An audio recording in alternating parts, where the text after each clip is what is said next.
The tenderpreneurs, ne? And if you think about it, these tenderpreneurs, do they actually have skills? And are they actually transferring skills? I don't think there's anything wrong with tenderpreneurship personally, but I think there's everything wrong with the way we spend our money at the end of the day. And I think it requires a lot of education. You know, I wouldn't say being wealthy, managing gold and all of these things is new to Namibia, because before slavery, Africa was, in fact, look, I'm going to be talking a lot of random stuff. It's been a long day, but feel free to ask questions. Feel free to say I'm wrong, whatever. For the last, let's say, 5,000 to 6,000 years, the only place in the world that has been the most influential and the most hotspot, it's always been Africa. The world is nothing without Africa, whether it's our labor, our culture, our resources. The world has nothing without it. And I'm talking for the last 6,000 years where history has been recorded. What must I do? Omaska, Onandikufego. Nga. Okay, cool. So for the last 6,000 years, for Europe to learn anything about civilization, it was learned from ancient Egypt and ancient Ethiopia.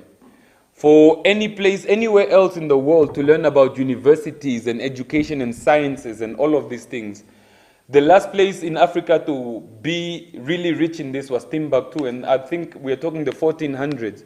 So if you look at yourself, you must really remind yourself that Africans are not products of slaves or slavery. But we put ourselves in that situation because all we want is instant gratification. You see a hot chick, you need to chop it immediately. You see a nice car, you need to buy it immediately, so you are going to jack, you need to steal, you need to do this, you need to loot and plunder. But in reality, all we need to do is connect our minds. The most important resource in Africa is the people, African people. Oftentimes our leadership focuses their energy on gold, silver. We need to manage it well. What we need to focus our energy on is educating ourselves and our children. And everything else, even the land that we complain is being ruled by YT and all of these things, we should be able, with the right education, we can actually capitalize and take it back.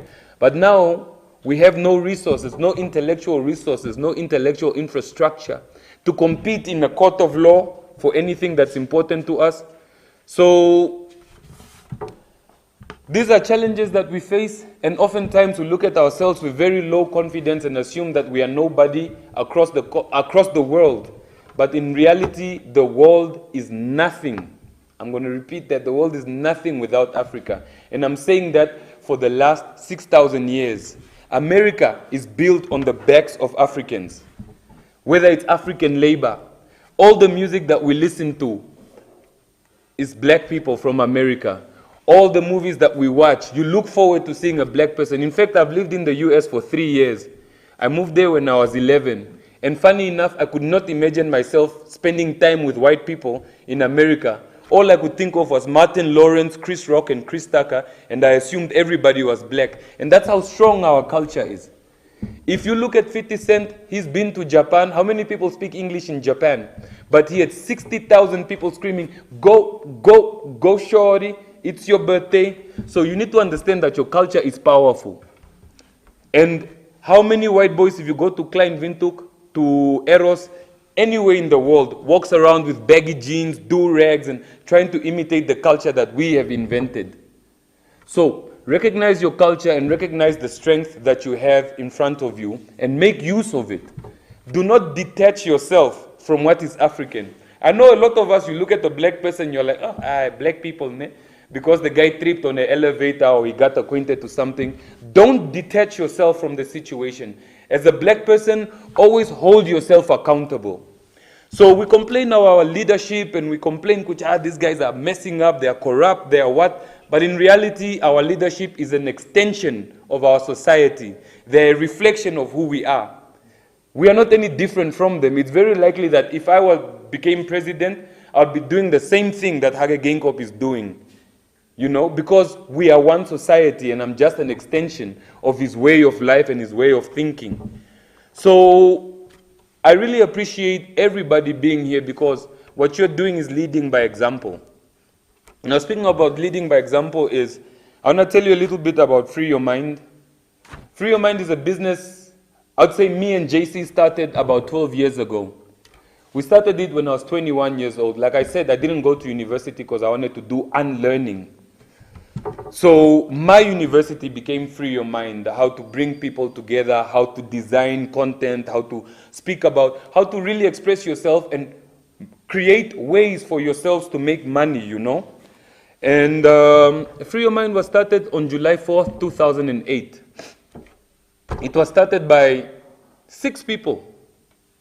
But if you look at Free Your Mind today, there's only one person who's consistent with it. And this is now your typical Africa. Everyone is on fire because we are almost just talking now. Ciao, bro, we're going to do this, we're going to do that, we're going to do that. When it comes to the actual doing, the instant gratification is now not there anymore. So you don't want to be there. Only the realest remain. Only the strong continue. So, like, I can see everybody here, and I can see the vision, I see everything, but I'll guarantee you that at the end of it all, not everybody will be there. Because it becomes so difficult. It becomes so frustrating that if you are weak, you give up. For us, we've been running, let's say, let me speak about myself. I've been running this Free Your Mind thing for the last 12 years. And I'm not a poet, but I'll say one thing, that even if I'm stranded out in the cold, I would never trade Free Your Mind for a sack of gold.